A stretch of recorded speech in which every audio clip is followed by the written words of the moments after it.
So it is the Friday after our last race weekend at Summit Point.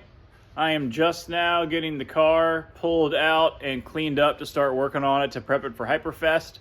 The Summit weekend went really well. So let's take a look at what we did in order to get ready for that weekend. All right, so we're out in the garage to spend a little bit of time getting ready for Summit tonight.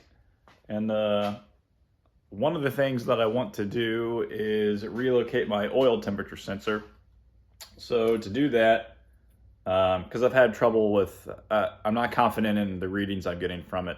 And right now it's mounted right here in this filter relocation plate. And it's always read like 20 or 30 degrees cool. So I just want to try moving it to see if the location has something to do with it.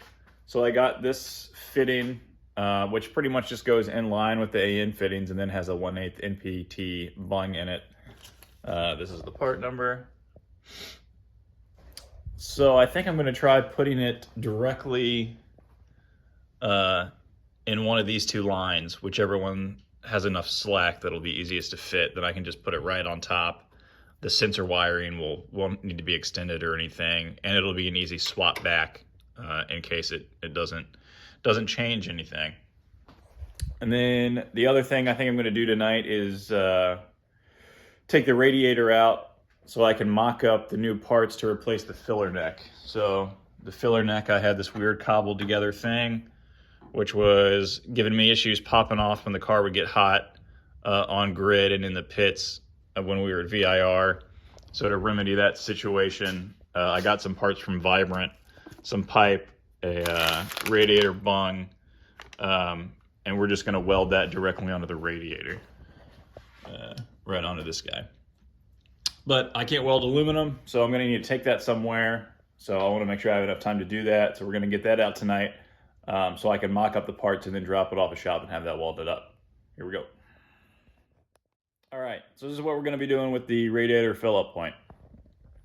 I cut that bend I had down, pretty much just cut the legs off of it. Cut a little bit off of where the original hose was coming into the filler point. We're gonna have that welded there. Then we're gonna have this welded onto the top. And then we'll have all solid welded connections and lose all those silicone couplers and hose clamps that I was using earlier. So should be good. Should be a good system. All right, it is Saturday, the weekend before our next race at Summit Point, Saturday morning, and we're gonna do some work here in the garage. Stuff we need to do. We need to get the revised radiator back in. I had this neck welded on at a local shop that replaces a hodgepodge of different kinds of clamps and hoses I have for the radiator filler neck, so we're gonna get that on. So far, we also got new brake pads on. I put the SR21 pads from EBC back on the front. I tried running those at Summit a while back when I was still on the Toyo RR, and it was a little bit too much bite for that tire, but now I'm running the Toyo RR, which is quite a bit stickier, so we're gonna give them another shot. What else do we need to do? We needed to add a rain light.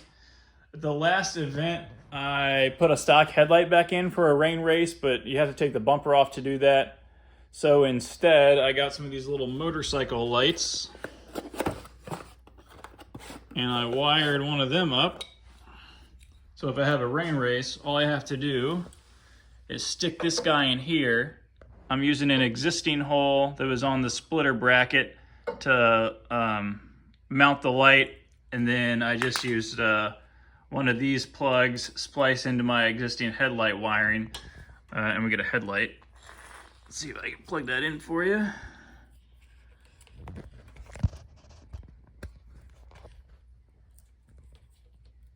All right, so that's plugged in. Put the light over there so we can see it.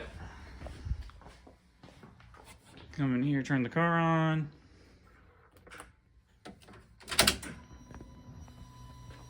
We've got a light. So that's with it, it's like daytime running light mode. Turn it all the way on with the brights so you can do a flash. Anyway, so pretty easy solution for that. Saves me from having to take the bumper off to put a stock headlight back on if we have a rain race. And I think these little lights I got on Amazon for 20 bucks. I might end up just leaving them on. They really don't weigh much. I'll put one here and one on the other side. They're like maybe a pound altogether. But for now, we've got more exciting stuff to do. The Penskes are in. I drove out to VIR and met Steve from Penske Racing Shocks. They had the truck out for the SCCA Major Tour this weekend. So Jonathan at Shaftworks and I and Steve were able to work out that Steve could have them ready at the track. I drove out to get them, and that's going to allow me to have them on for Summit Point this coming weekend. So I got the shocks in. I got some bump stops from Professional Awesome. Same ones I'm using on the current setup. And then, of course, springs from Eibach, helpers, and then the torsion bearings and all that kind of stuff. So excited to get those on. Let's get to it. All right, it is Sunday, the weekend before our next race at Summit Point. I'm out in the garage to finish up getting the shocks installed. Yesterday we got the fronts finished. Today we're going to work on the rears. Here you can see the fronts. The reservoir is mounted using these Ryan Christoph Racing 3D printed reservoir mounts, which are super cool. He sells those in different sizes for like different size roll bar, strut bar diameters, and he also has like a version that's flat on the back, so you can mount it to a flat panel on the chassis. So we got the fronts done yesterday. We'll take a quick look at those. Here they are all mounted up. Eibach springs and helper springs, torsion bearings, Professional Awesome bump stops, Penske 8300 double adjustable shocks from Shaftworks. One cool thing that Jonathan at Shaftworks pointed out to me that even though they're fixed body dampers, they do have some adjustment for compression and droop travel. So part of that is in the top hat. This is the rear top hat, and it comes with two different spacers. This is the short spacer, this is a long spacer. If you put the long spacer on the bottom of the top hat, that gives you more droop travel. If you put the short spacer on the bottom, that gives you more compression travel. And then you just put the remaining one on the top to finish out the top hat assembly. So on the front of the car, I used the long spacer on the bottom to maximize the droop travel. The TSX has so much compression travel in the front. My upper control arm is the first thing to contact the body. I don't run out of tire clearance or anything like that. And that worked the best with the height of the Professional Awesome bump stops. I'm using their longer bump stop. I think they call it a 555. It's pretty long. It's like 2.5 inches long. So it's got a real gradual increase in spring rate. So that's how I have it set up now. And now we're going to get set on the rears. Then we'll do a corner balance and alignment. And that's the kind of the bulk of the work we have to do to get ready for Summit. So let's get to it. So I've got the first rear shock mounted, and I'm going to show you what I like to do to take a look at the suspension travel and see the bump stop engagement. So I've got a wheel on the car, and I have a mark here that I measured out with the old setup before I put the new shocks on. And I measured that the top of the rim would be at 4.9 inches when I get to that little mark on the tape there, and that's where we're at now. So that's simulating ride height. And so then I can take a look at the shock shaft and see the bump stop and see that we've got plenty of room before the bump stop even engages. And keep in mind that these are the same bump stops I'm running up front. So the first inch of travel only has like a 100-pound increase in spring rate, and then it ramps up from there. So it's a pretty gradual increase. So we know that our up travel is good, and this is at 4.9 inches. So then if I lower the jack that I have under the tire, that gives us full droop. And of course I have the sway bar disconnected. So now we can measure to that same spot again.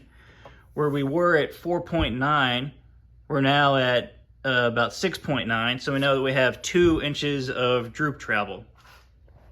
Right now I have that spacer on the top hat in the compression mode, but since we still have plenty of compression travel, I think I'm going to switch it to give myself a little more droop in the rear. So I'm working on mounting the rear shock reservoirs. They're going to go on this mount like so. And I've got them routed up behind, I guess, the fuel filler for the driver's side. And then I drilled a hole here to pass the reservoir. And that is where the tire pressure monitor setup goes. So I'm gonna put that back, and you can see I notched out an area on top for the hose to go through. And then I put some like molding stuff on it to protect the line from getting cut. And then I'll also have this grommet that will go up in the hole to seal it all up. So pretty happy with that. All right, I've got the driver's side rear all buttoned up. Let's take a look. So we got the line coming off the shock. Then I've got it going up and behind the shielding for the gas tank filler. Then I notched this cover for the TPMS monitor and have the line going in through that hole you guys saw earlier. Put a piece of weather stripping along that left edge to kind of close the gap. And then I spaced it out a little bit in that top right bolt area to give the hose a little more room so that it wasn't getting crunched by anything. So pretty happy with that one turned out. The passenger side should be a little easier since we don't have the gas tank filler to contend with, so we'll do that one next. And of course the actual mount is mounted on the reservoir, and the mount is on the roll bar. Check that guy out here. So it's really easy to make adjustments. And shout out to Christoph for making some that match my new livery colors.